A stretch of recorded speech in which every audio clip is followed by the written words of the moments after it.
I'll expand the first part of the story to about 1,400 words, keeping the language simple and natural with an engaging human-centered narrative. I'll avoid using common names like Marcus, Sarah, Emma, or Jamal, and ensure the content is YouTube-friendly. I did true story outline. Typing text markdown. Title: Black pilot refused entry to cockpit. Moments later, she grounds the airline exposing violations. Command update: Oldstermar, black pilot refused entry to cockpit. Moments later, she grounds the airline exposing violations. Part 1. The incident captain, Amara Johnson, arrived at Pinnacle Airlines terminal 2 hours before her scheduled flight from Atlanta to Chicago.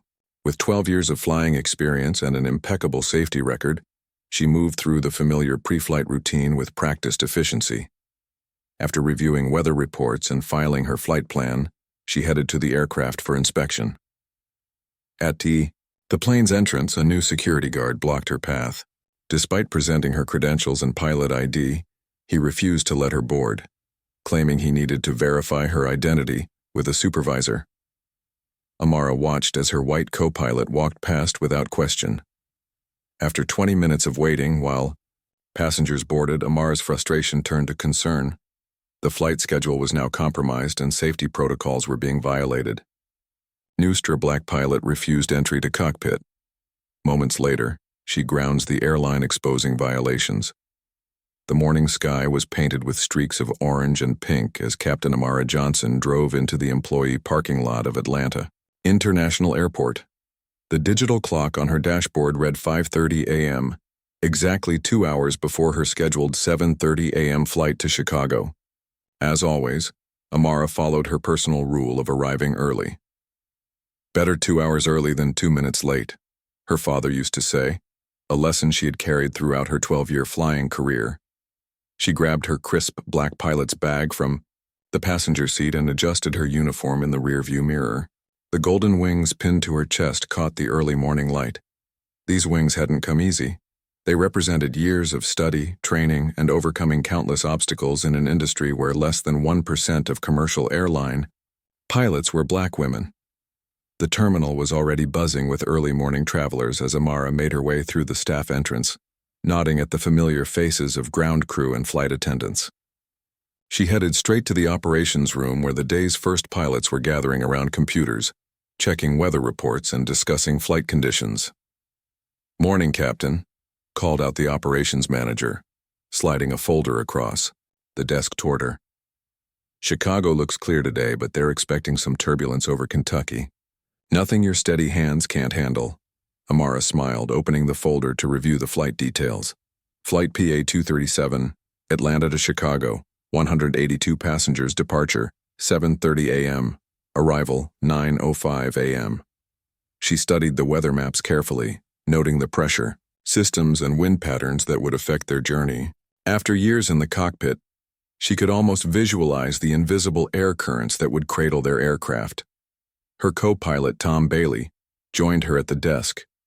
He was relatively new to Pinnacle Airlines but had extensive military flying experience. "Ready for another smooth ride, Captain?" he asked, accepting his copy of the flight plan. "Always," Amara replied, signing the necessary paperwork. "Let's head to the plane. I want to do a thorough walk around this morning." Together, they made their way through the terminal toward Gate C-17 where their Boeing 737 waited. Amara noticed the cleaning crew just finishing up as they approached. Perfect timing. She preferred to be on the aircraft before the passengers.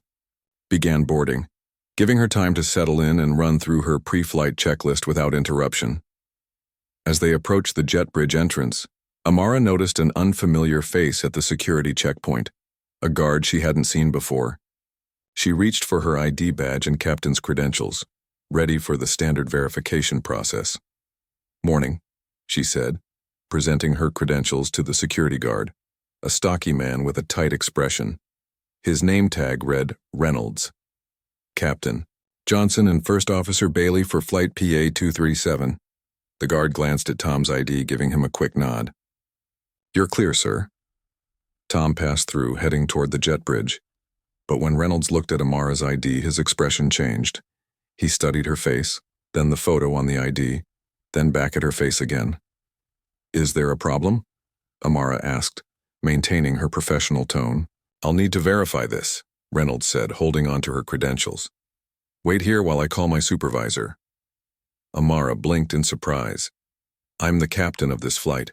We're scheduled to begin boarding in 30 minutes. "Policy is policy," Reynolds replied flatly. "Please wait here." Through the glass partition, Amara watched as Tom continued down the jet bridge toward their aircraft. He turned back, a question on his face. She gestured for him to continue. At least one of them should get started on the pre-flight checks. Minutes ticked by, 5, then 10. Passengers were beginning to gather at the gate area, some glancing curiously at Amara standing by the security checkpoint, still in her full captain's uniform, but unable to board her own plane. A flight attendant, Elena Chen, approached the security desk. "Captain Johnson, is everything okay? We're supposed to start boarding in 15 minutes. "Apparently there's some issue with my credentials," Amara explained calmly, though she could feel her heartbeat quickening. This wasn't just embarrassing, it was becoming a safety concern. Pre-flight procedures followed strict timelines for good reason. Elena looked confused. "But you've been flying this route twice a week for months." "I know," Amara said quietly. She turned back to Reynolds. "Has your supervisor been contacted? We're now jeopardizing our departure time." Reynolds barely looked up from his phone. "He's on his way." Through the window, Amara could see ground crew loading luggage and catering supplies onto the aircraft. The boarding time was getting closer, and she still hadn't performed her walk-around inspection or reviewed the maintenance logbook, critical safety procedures that couldn't be rushed. Her phone buzzed with a text from Tom. "Everything okay? Need to start cockpit prep soon." Amara took a deep breath, assessing the situation with the same calm she would use during flight turbulence. This wasn't just about her being treated differently than her white co-pilot. It was becoming a serious safety issue that could affect every passenger on that plane. At that moment, she noticed a gate agent beginning the boarding announcements. Passengers were lining up, preparing to board an aircraft whose captain was still standing at security. "This is unacceptable," Amara said firmly, pulling out her phone. She opened the camera app and took a photo of her credentials, still in Reynolds' hand, then recorded a quick video documenting the time and explaining the situation. Pinnacle Airlines had strict protocols about security delays, and this was now officially reportable. Just then, a harried-looking man in a dark suit hurried over. "I'm Wilson, security supervisor. What seems to be the issue?" Reynolds handed over Amara's ID. "Just following protocol, sir. ID verification for cockpit personnel." Wilson glanced at the ID, then at Amara, and immediately returned her credentials. "I'm so sorry, Captain Johnson. There must have been some misunderstanding. You're clear to proceed to your aircraft." Amara accepted her ID, checking her watch. "Mr. Wilson, I've been delayed for 20 minutes now. Boarding has already begun, and I haven't completed my pre-flight safety checks." Wilson's expression tightened. "We can expedite the boarding process if—" "No," Amara interrupted firmly. "We will not be expediting anything.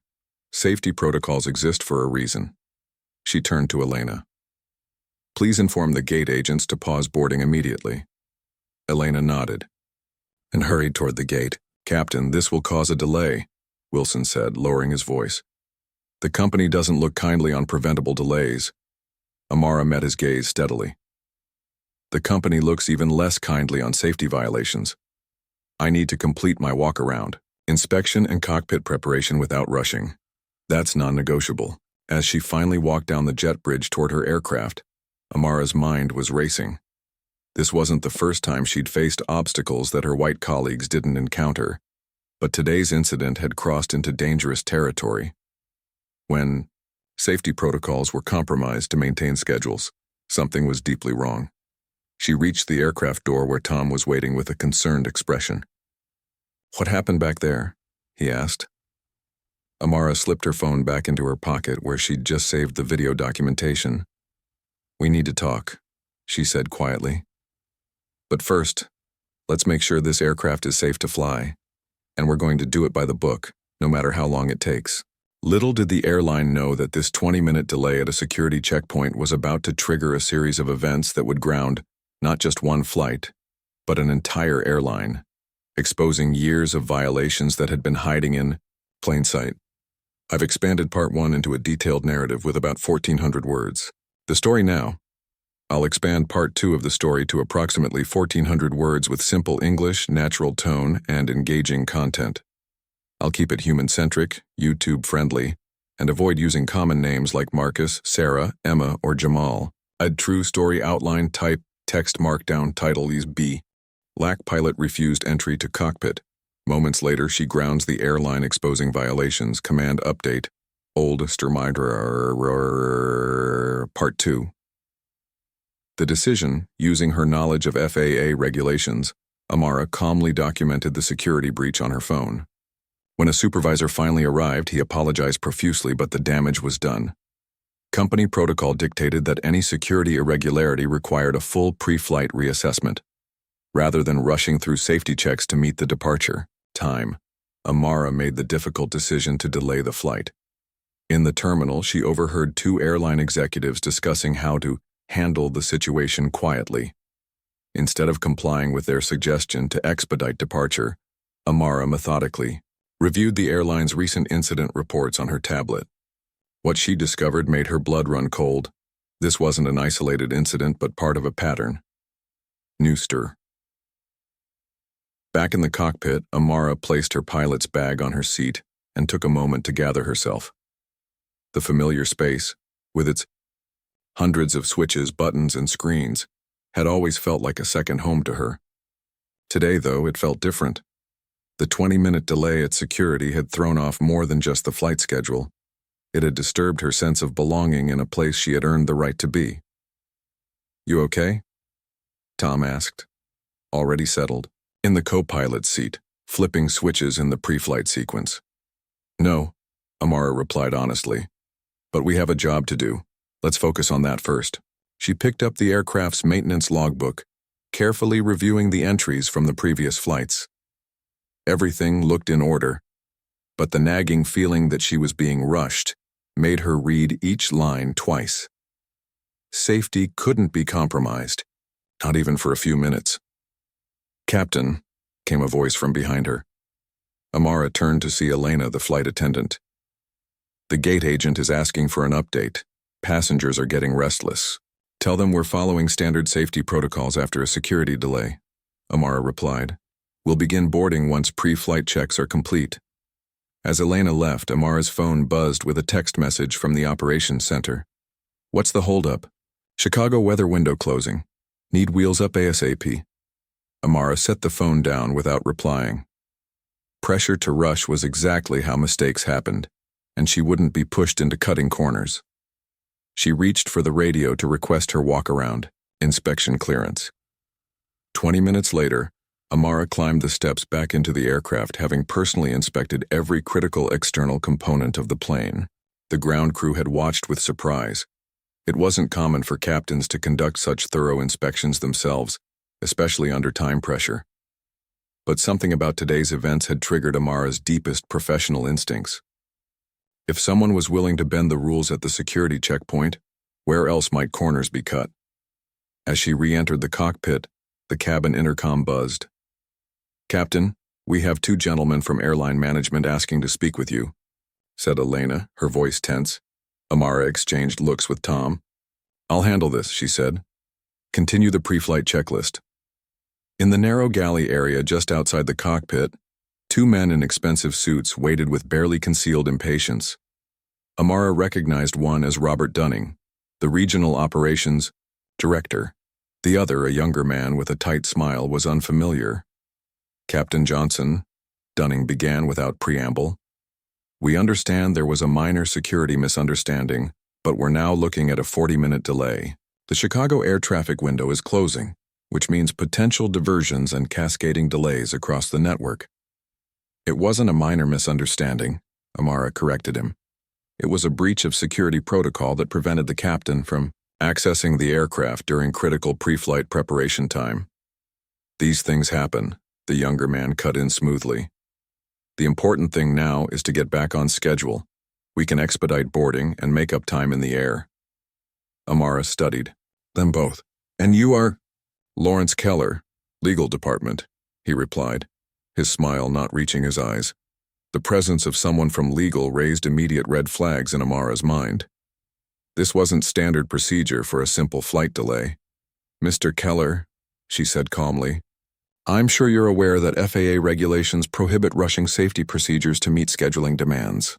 Section 121.533 clearly states that the pilot in command is directly responsible for the safety of the flight." Keller's smile faltered slightly. "Of course, but surely your co-pilot could have begun the procedures while you were temporarily delayed."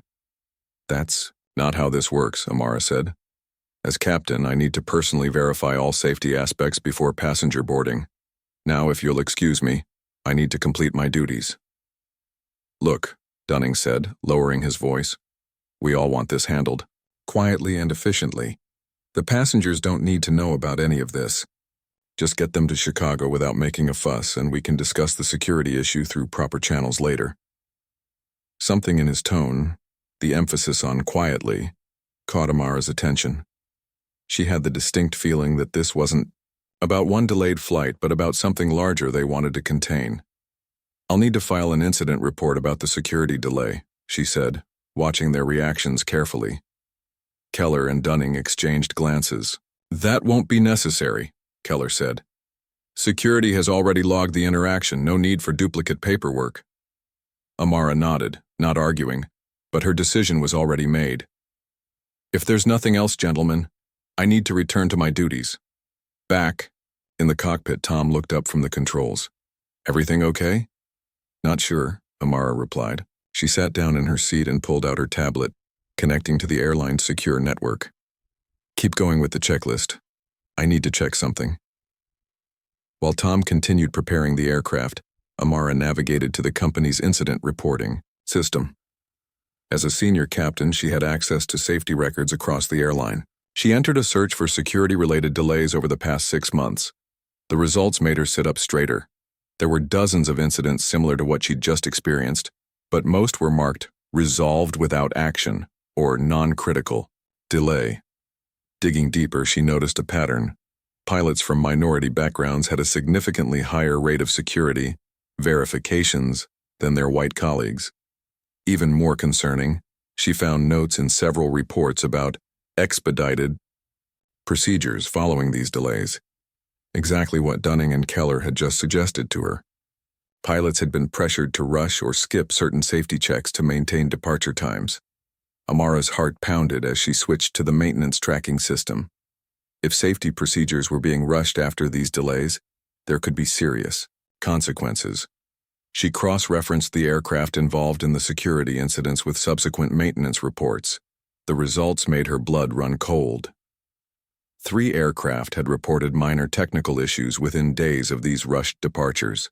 None were catastrophic, but the pattern was unmistakable. Planes that had expedited pre-flight checks were more likely to develop issues later. One report particularly caught her attention. A hydraulic leak discovered after landing, on a flight that had been rushed through pre-flight checks following a security verification delay of the captain. The report had been filed, but there was no evidence of any follow-up investigation. "Tom," Amara said quietly, "what would you say if I told you I'm considering grounding this flight?" Tom looked up, surprised. "Grounding? Did you find something wrong with the aircraft?" "Not with the aircraft," Amara replied. "With the airline." She showed him the pattern she had discovered. Tom whistled low under his breath as he scrolled through the reports. "This is serious," he said. "But are you sure you want to be the one to pull the trigger?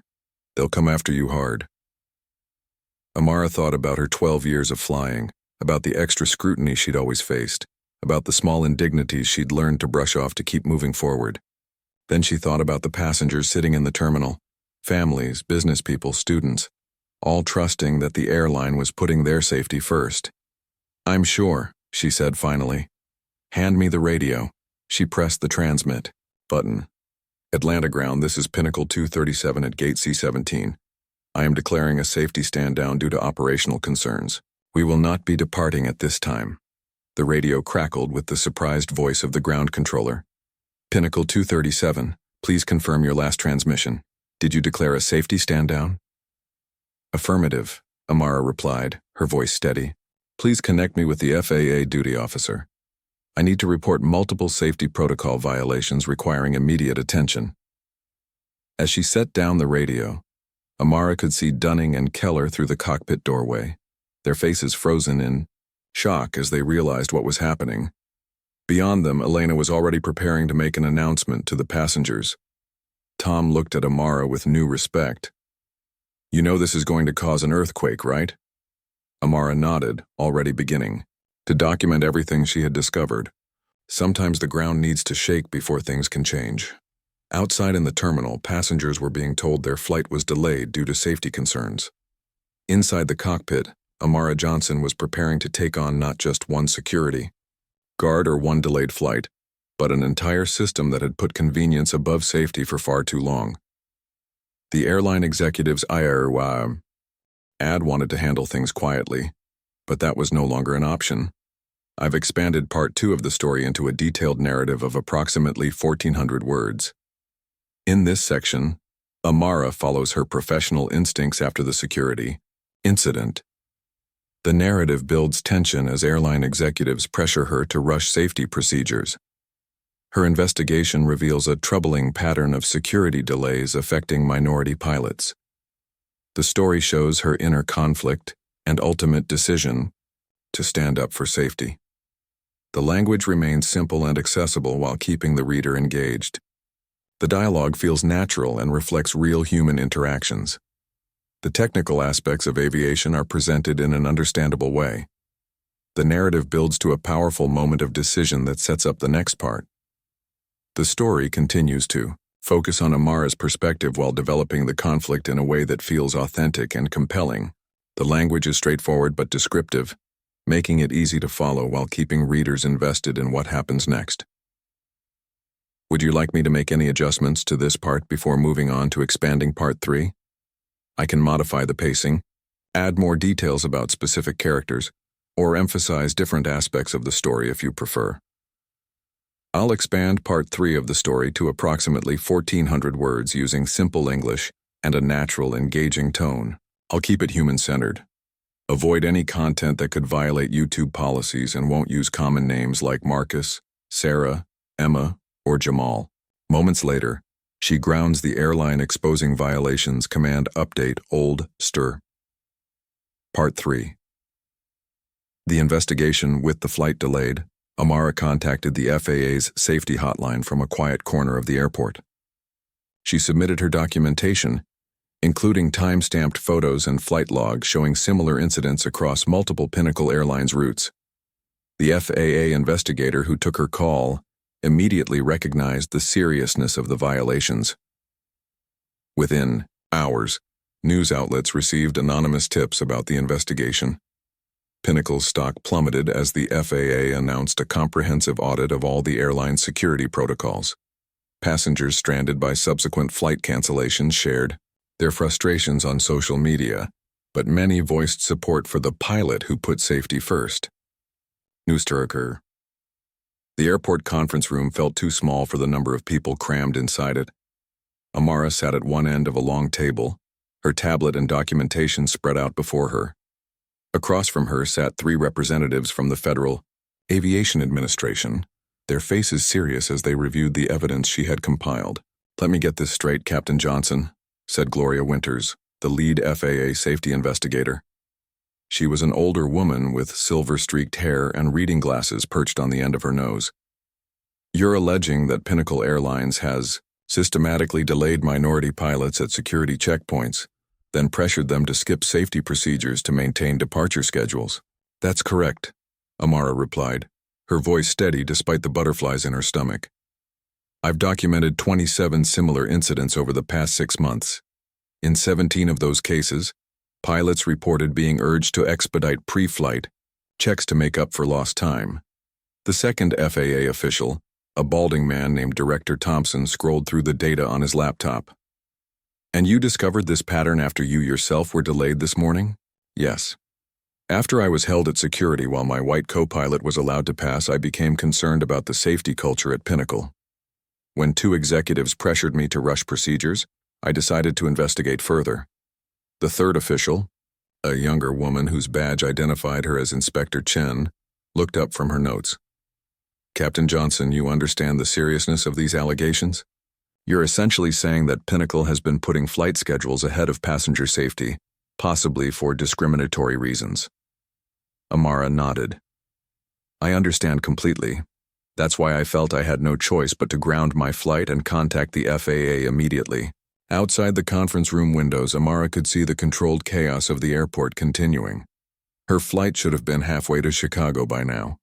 Instead, her passengers had been rebooked on other flights, and her aircraft sat empty. At the gate, a visual reminder of her decision. Director Thompson closed his laptop. "We'll need to interview your co-pilot, the flight attendants, and the security personnel involved in this morning's incident." "They're all standing by," Amara said. "And I've provided contact information for other pilots who experienced similar delays." "What made you dig deeper?" Inspector Chen asked, curiosity in her voice. "Most pilots would have just filed a complaint and continued with their day." Amara thought for a moment. "When I became a pilot, I took an oath to put safety above all else. When I saw those executives more concerned with keeping things quiet than addressing a legitimate safety concern, something didn't feel right. I trusted that instinct." Gloria Winters nodded with approval. "That instinct may have saved lives, Captain. We're going to launch a full investigation based on your report." As the meeting concluded, Amara felt a strange mixture of relief and apprehension. She had done the right thing, but she knew there would be consequences. Walking out into the main terminal, she noticed several people looking her way, whispering to each other. Word was spreading. Her phone buzzed with a text from Tom. "You're trending on social media. Someone filmed you inspecting the plane and posted it with current safety." First, before she could reply, another message came through, this one from the pilots. "Union representative. Emergency meeting called. Pinnacle executives are furious. Stay where you are. Legal team on the way." Amara took a deep breath. There was no turning back now. By late afternoon, the situation had escalated beyond anything Amara could have imagined.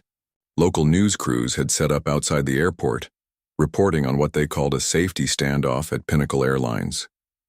The FAA had dispatched additional investigators from their regional office, and passengers across the country were checking their tickets with new concern. Were they booked on Pinnacle flights? In a quiet corner of the airport coffee shop, Amara met with Diane Kowalski, the legal representative sent by the pilots' union. "They're trying to paint you as disgruntled, as overreacting," Diane said, sliding a tablet across the table to show Amara the airline's press release. "But it's not working. Too many other employees are coming forward." Amara read the statement with disbelief. "Pinnacle Airlines regrets today's disruptions caused by an internal misunderstanding. We maintain the highest safety standards in the industry." "Misunderstanding?" Amara said, looking up. "I showed them documented evidence of systematic safety violations." "Which is why the FAA isn't buying their story," Diane replied. "I just got word that they're expanding the investigation to include all Pinnacle operations nationwide. They've already found 3 more incidents that match your pattern." The coffee shop television was showing footage of Pinnacle's CEO, Harrison Wells, stepping up to a podium at their headquarters in Dallas. Diane turned up the volume on her phone to listen to the live stream. "Pinnacle Airlines takes safety very seriously," Wells was saying, his face a careful mask of corporate concern. "We are cooperating fully with the FAA's routine review of our procedures, and we expect to be vindicated when all facts come to light. In the meantime, we apologize to our passengers for any inconvenience." "Routine review?" Diane scoffed. "There's nothing routine about grounding an entire airline for safety violations." Amara's phone rang, an unknown number. She answered cautiously. "Captain Johnson? This is Priya Patel from the National Aviation Journal. We're hearing reports that you're the pilot who exposed safety violations at Pinnacle. Would you care to comment?" I'm sorry, I can't discuss an ongoing investigation, Amara replied following Diane's frantic headshaking. What about the reports that minority pilots were being singled out for security delays? Or that maintenance issues were being overlooked to keep flights on schedule? Amara's heart skipped. How did the press know these details already? I really can't comment at this time. After ending the call, she looked at Diane with concern. The details are leaking. Not from the FAA, Diane said. My contact there says other Pinnacle employees are coming forward with their own stories. This is bigger than just your incident, Amara. You broke the dam. By evening, the FAA had announced a formal investigation into Pinnacle's operations. 6 flights had been grounded for immediate safety inspections, and passengers were sharing stories on social media about their experiences with the airline. Amara sat in her hotel room, watching the coverage unfold on television. Her phone had been ringing nonstop with calls from reporters, fellow pilots, and even passengers from her canceled flight. Most offering support, some asking questions she couldn't yet answer. A knock on the door startled her. It was Tom, her co-pilot, holding a paper bag. Thought you might not have eaten, he said, placing the bag of sandwiches on the table. It's crazy out there. The crew lounge is divided. Half the pilots think you're a hero, half think you've destroyed their careers. And what do you think? Amara asked quietly. Tom sat down across from her. I think you did what any good captain should do when they see something wrong. You just had the courage to actually do it. As they ate in companionable silence, Amara's phone lit up with a news alert. FAA discovers pattern of safety violations at Pinnacle Airlines. Shares plummet 28% in after-hours trading. Well, that got their attention, Tom said. This was never about the money, Amara replied. It was about making sure people get home safely to their families. I know, Tom said. That's why people are rallying behind you. Check this out. He showed her his phone, where the hashtag I stand with Captain Johnson was trending. Passengers were sharing pictures of themselves with pilots. Flight attendants were posting messages of support, and even competitors in the airline industry were calling for accountability. Amara felt a lump in her throat. When she'd made the decision to ground her flight this morning, she'd been prepared to stand alone. Now somehow she had become the center of a movement for change. Her phone rang again. This time it was Gloria Winters from the FAA. Captain Johnson, I thought you should hear this from me first, Winters said without preamble. Based on our preliminary findings, we're issuing an emergency order requiring Pinnacle to ground 20% of their fleet for immediate safety inspections.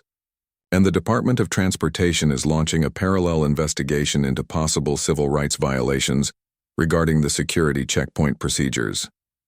What does this mean for the passengers? Amara asked, her first thought still for the people who trusted airlines with their lives every day.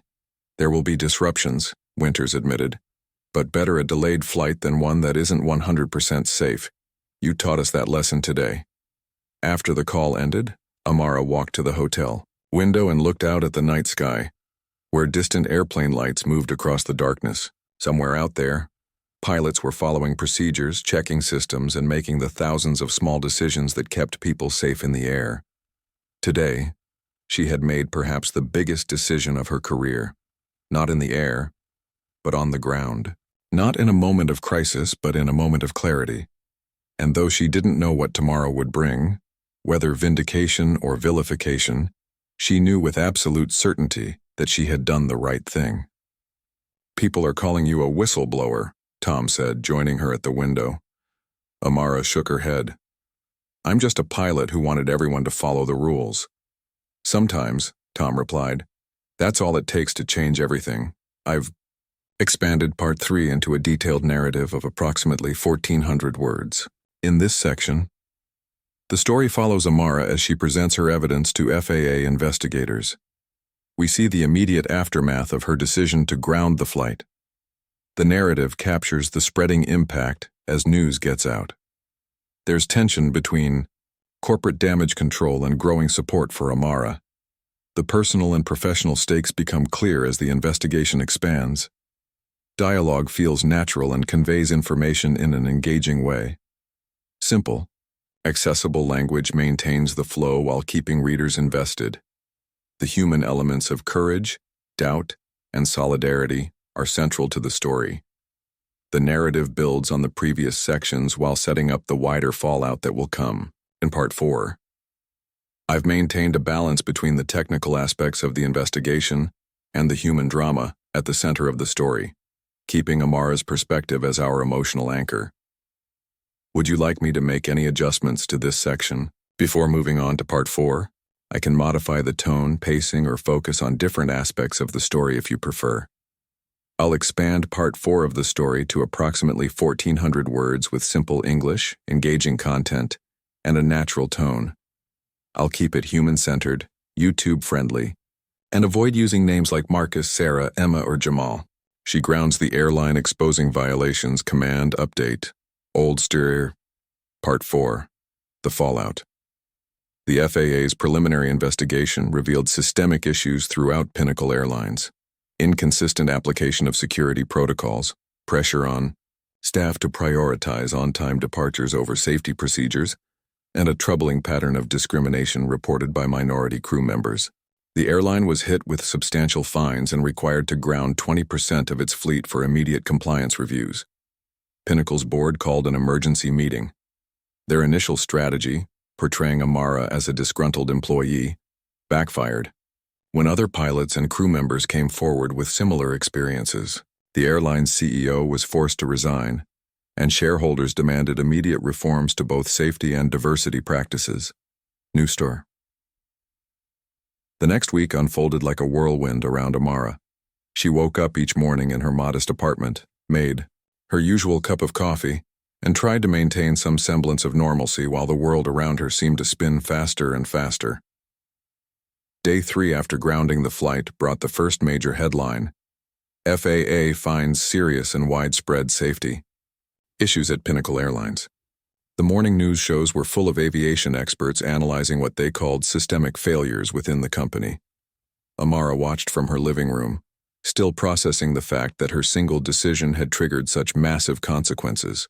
Her phone rang. It was her mother calling from Detroit.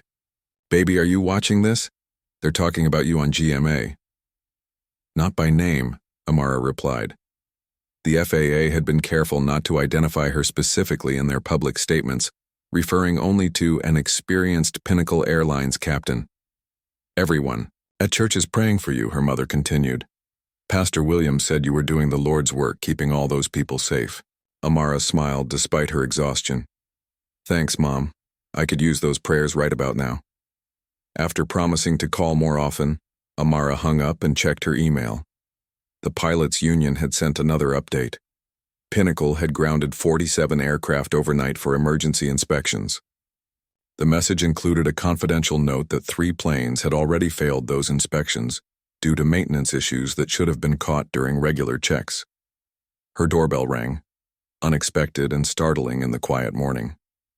Amara peered through the peephole to see Diane, the union lawyer, standing in the hallway with a thick folder tucked under her arm.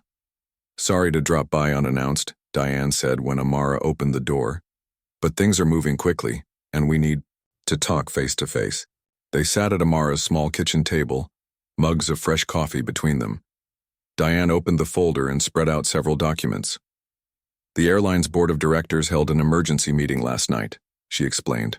"Our sources tell us they're in full panic mode. The stock has dropped 32% since the investigation was announced. I never wanted to hurt the company," Amara said, frowning. "I just wanted them to follow safety protocols." "I know," Diane replied.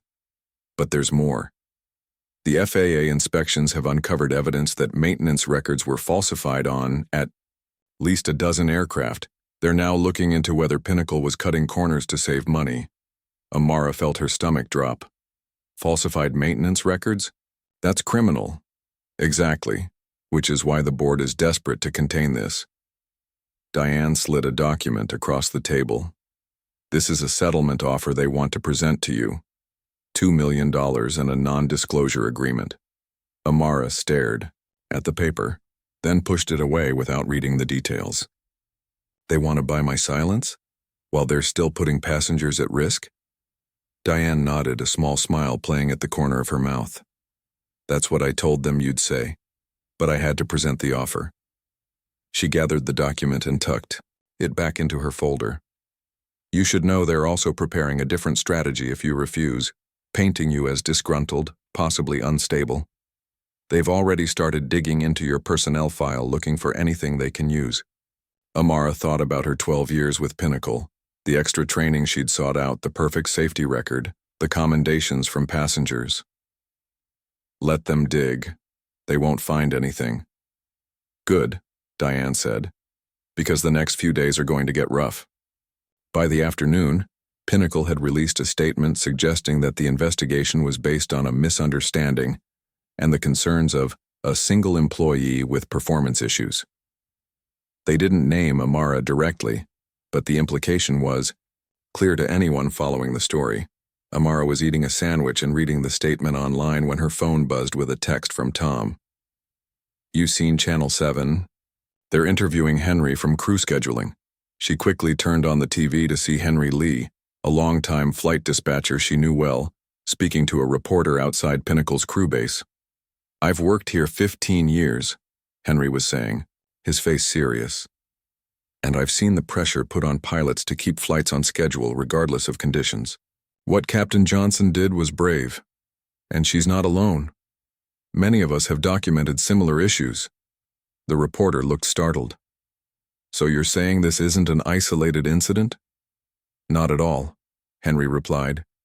Just last month I had a pilot call in with concerns about a mechanical issue, and my supervisor told me to tell him it could wait until the next scheduled maintenance check. That's not how safety is supposed to work.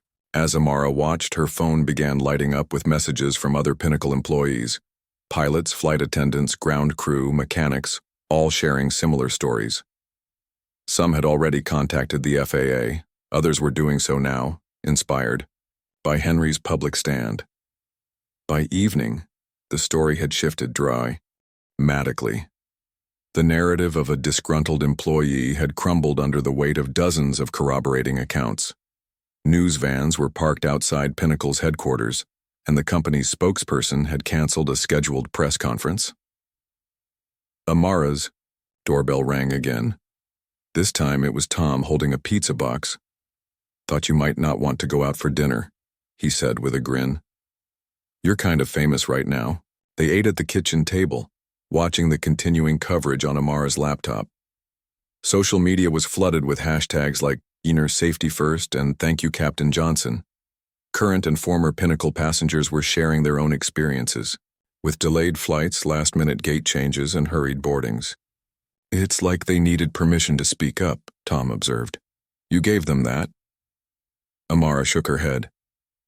I never wanted to be the face of this. I just wanted to do my job safely. Sometimes doing the right thing makes you a symbol, whether you want it or not, Tom replied. But you're not facing this alone. The next morning brought news that Pinnacle's stock had fallen another 15% in pre-market trading. The FAA had expanded its investigation to include all of the airline's maintenance facilities, and the Department of Transportation had announced its own inquiry into the company's labor practices. Amara was preparing to meet with FAA investigators again when her phone rang with an unknown number. She answered cautiously. Captain Johnson, this is Carol Wong from the Wall Street Journal. We're working on a major story about safety issues in the airline industry, and multiple sources have identified you as the pilot who first raised concerns. At Pinnacle, would you be willing to speak with us on the record? Amara hesitated. Until now, she had followed Diane's advice to avoid speaking directly to the press. But with so many others coming forward, perhaps it was time to tell her side of the story. I can speak with you later today, she said finally, but only about my own experience. The interview, conducted in Amara's living room, lasted nearly 2 hours. Carol Wong was thorough, asking detailed questions about the security delay, the pressure to rush safety checks, and the pattern of incidents Amara had uncovered. Amara answered honestly, sticking to facts and avoiding speculation about the company's motives. You could have just filed a complaint and continued with your day, Carol observed near the end of the interview. Why take the dramatic step of grounding your flight? Amara thought carefully before answering. There's a moment in every pilot's career when they have to decide what kind of captain they're going to be. Are you the kind who follows procedure only when it's convenient, or are you the kind who stands firm on safety no matter the pressure? That morning, at that security checkpoint, I made my decision. The story ran the next day, front page of the Wall Street Journal's business section. The captain who grounded an airline, how one pilot stand exposed years of safety violations. Accompanying the article was a professional photo of Amara in her uniform, standing tall beside an aircraft, her face serious but determined. By midday, Pinnacle's board of directors had called another emergency meeting. By evening, they had announced the resignation of CEO Harrison Wells and the suspension of 3 top executives pending the outcome of the investigations. The board takes these allegations extremely seriously, read their statement. We are committed to a complete review of all safety and security protocols and to rebuilding the trust of our employees and our passengers. Amara watched the announcement from Diane's office, where they had gathered with several other pilots and union representatives. As the statement concluded, the room broke into spontaneous applause. They blinked, Diane said, turning to Amara with a wide smile. They know. They can't fight this anymore. Later that night, as Amara finally headed home after a long day of meetings and interviews, her phone pinged with an email notification. It was from Gloria Winters at the FAA, with a simple subject line. Thank you. The message was brief, but powerful. Captain Johnson, in 27 years with the FAA, I've seen countless safety reports. Few have the courage to stand alone against an entire system. Even fewer have the integrity to do so not for personal gain, but because it was the right thing to do. Your actions may have saved lives we'll never know were at risk. The skies are safer because of you. Amara read the message twice, feeling a weight lifting from her shoulders. For the first time in days, she felt certain that despite the chaos and controversy, despite the career risk and public scrutiny, she had made the right choice that morning at the security checkpoint. She was still a pilot. She was still a captain. And now, more than ever, she understood what that responsibility truly meant. I've expanded Part 4 into a detailed narrative of approximately 1,400 words. In this section, the story follows the widening impact of Amara's decision as the investigation unfolds. We see how other employees begin coming forward with their own experiences.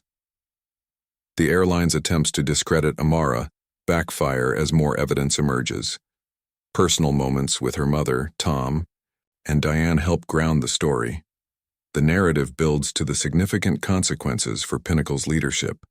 The language remains simple and accessible, while keeping readers engaged. Dialogue feels natural and reveals character while advancing. The plot. The story maintains a focus on the human elements of courage and integrity.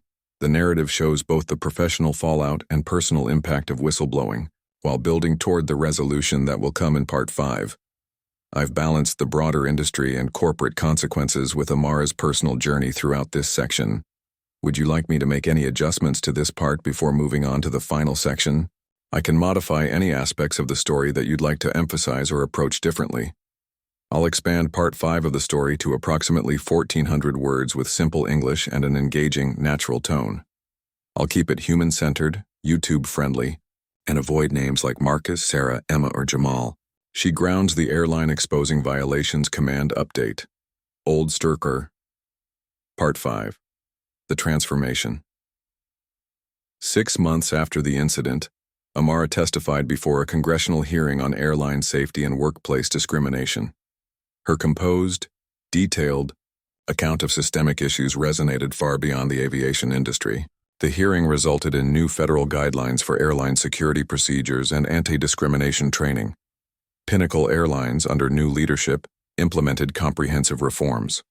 Amara was offered a senior position overseeing safety, compliance, which she accepted on the condition that the airline create an anonymous reporting system for employees. Today, the Johnson Protocol is taught in aviation safety courses nationwide, and Amara regularly speaks at industry conferences about the importance of maintaining safety standards and addressing workplace discrimination. What began as a moment of personal injustice transformed into lasting industry-wide reform. Newster. 6 months passed like the changing seasons, slowly at first, then suddenly it was spring again. Amara stood at her kitchen window, watching the morning light play across the neighborhood. Her coffee had grown cold, forgotten as she scrolled through her phone, reviewing the speech she would deliver in just a few hours. Congressional testimony, she murmured to herself, still not quite believing it. When she'd stood firm that day at the security checkpoint, she could never have imagined standing before Congress, representing not just herself but countless aviation professionals who had been silenced by a culture that valued schedules over safety. Her phone rang. It was Diane. "Just checking to see if you're ready," the lawyer said. "The car will pick you up in an hour." "As ready as I'll ever be," Amara replied. She glanced at the navy blue suit laying on her bed, pressed and perfect. Not her captain's uniform this time, but she would carry that identity with her nonetheless. "Remember, just tell your story exactly as it happened," Diane advised. "The facts speak for themselves." After hanging up, Amara walked to her desk and picked up a small wooden box. Inside were dozens of handwritten letters she had received over the past months, from passengers, from other pilots, from flight attendants and ground crew. Some thanked her for her courage. Others shared their own stories of safety corners, cut and concerns dismissed.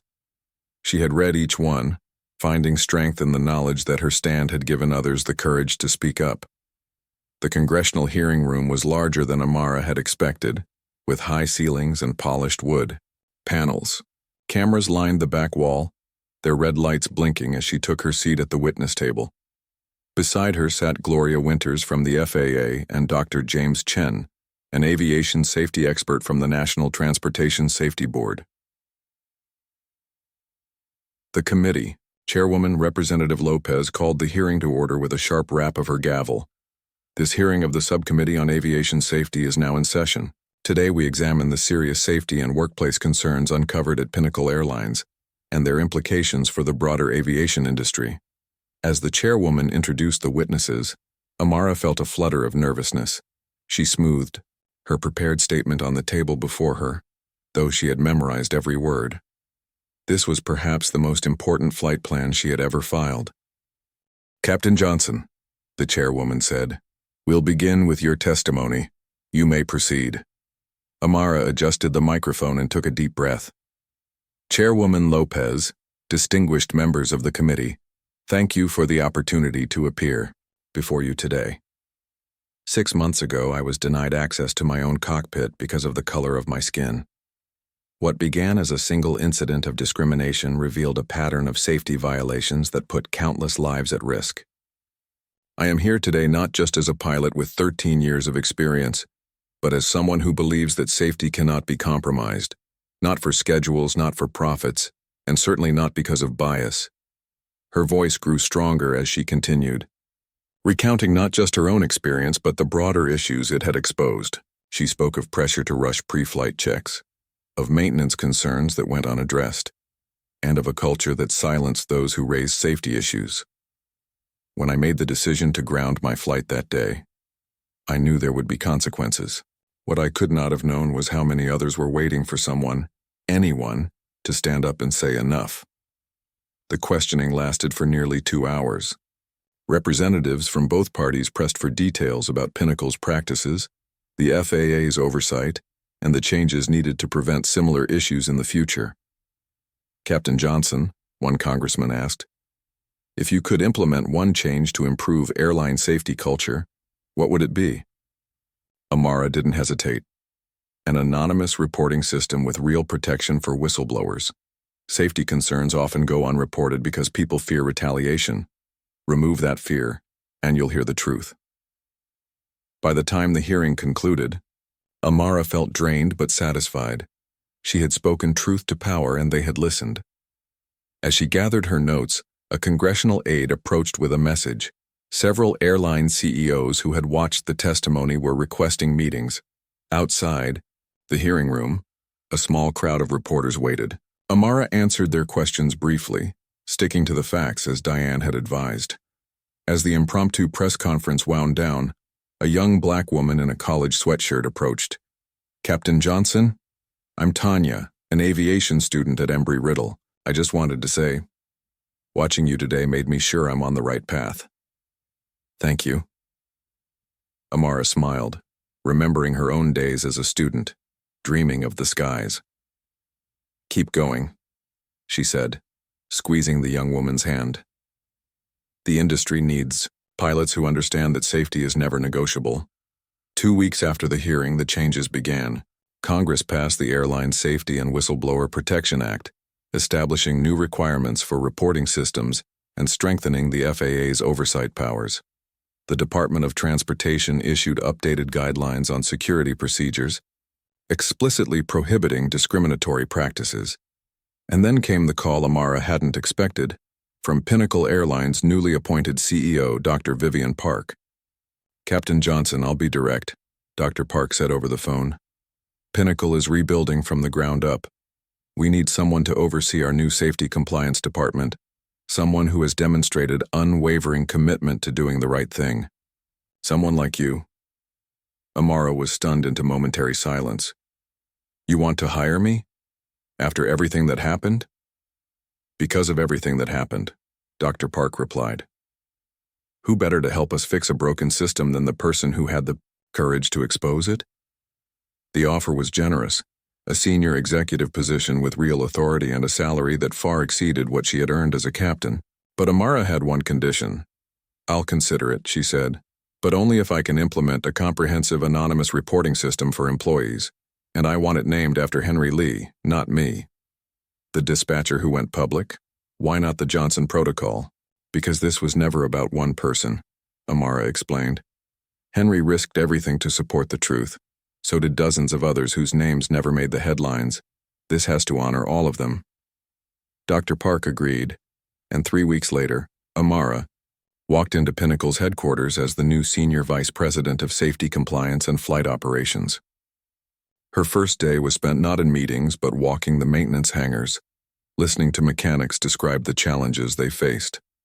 Her second day, she sat in on pilot training sessions, taking notes on how safety procedures were taught and reinforced.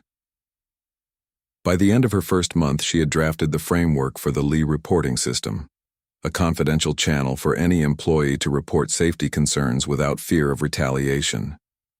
The system included an independent review board that Amara insisted must include representation from every level of operations, from ground crew to pilots. 1 year after the security checkpoint incident, Amara stood at a podium in Pinnacle's largest hangar, addressing hundreds of employees gathered for the official launch of the new safety protocols. Behind her stood the airline's fleet, each aircraft freshly painted with a new livery that symbolized the company's transformation. "Today marks not an ending but a beginning," she told them. "What happened a year ago exposed deep flaws in how we operated. But what happens from this day forward will define who we truly are." She gestured to the employees gathered before her. Pilots, flight attendants, mechanics, dispatchers, ground crew, all wearing new uniforms with a small pin that read, "Safety first always." Each of you holds the power to prevent the next incident, to speak up when something isn't right. And now you have the guarantee that your voice will be heard. After the ceremony, as people mingled and explored the displays explaining the new reporting system, Amara found herself standing next to Reynolds, the security guard who had stopped her that fateful morning. He looked different now, humbled, perhaps a little nervous to be facing her again. "Captain Johnson," he said, his voice low, "I never got to say, I'm sorry for what happened that day." Amara studied him for a moment. "Have you been through the new training program?" He nodded. "Yes, ma'am. 3 full days on security protocols and unconscious bias. It was eye-opening." "Good," she said simply. "That's all any of us can do, learn and do better." That evening, as Amara drove home from the event, her phone rang through the car speakers. It was Tom, who had been promoted to captain himself in the airline's restructuring. "Just landed in Chicago," he reported. "Smooth flight, and the new checklist procedures worked perfectly. The crew said to tell you hello." "How's it feel in the left seat?" she asked, smiling at the thought of her former co-pilot now commanding his own aircraft. "Challenging. Rewarding." "Exactly as you said it would be," he replied. "But I keep hearing your voice in my head during pre-flight checks. Thorough, not rushed." After they hung up, Amara drove in peaceful silence, watching the sunset paint the sky in shades of orange and purple, the same sky she had navigated thousands of times as a pilot, now transformed by her journey on the ground. What had begun with a single moment of injustice, being denied entry to her own cockpit, had catalyzed change that reached far beyond one airline or one pilot. Tomorrow, hundreds of flights would take off carrying thousands of passengers who would never know how their journey had been made safer because one person had refused to compromise. As she pulled into her driveway, Amara glanced at the captain's wings pinned to her blazer lapel. She had earned them twice now, first through years of training and flying, and again by standing firm when it mattered most. The wings caught the last light of day, gleaming with promise for a safer tomorrow. I've expanded Part 5 into a detailed narrative of approximately 1,400 words. In this final section, the story follows Amara's journey from individual whistleblower to industry changemaker. We see the congressional testimony that leads to legislative changes. The narrative shows Amara's return to Pinnacle in a new role focused on safety reform. There are meaningful interactions with key characters that provide closure and growth. The language remains simple and accessible while maintaining emotional impact. Dialogue feels natural and reveals character while advancing the plot. The ending provides both resolution and a sense that the impact of Amara's actions will continue. The story concludes with Amara seeing the tangible results of her courage, from policy changes to cultural shifts within the airline. The narrative emphasizes both personal vindication and the broader impact of standing up for what's right, bringing the story full circle from the initial incident to lasting transformation. The tone remains conversational and engaging throughout, with relatable human moments balancing the more formal aspects of congressional testimony and corporate reform.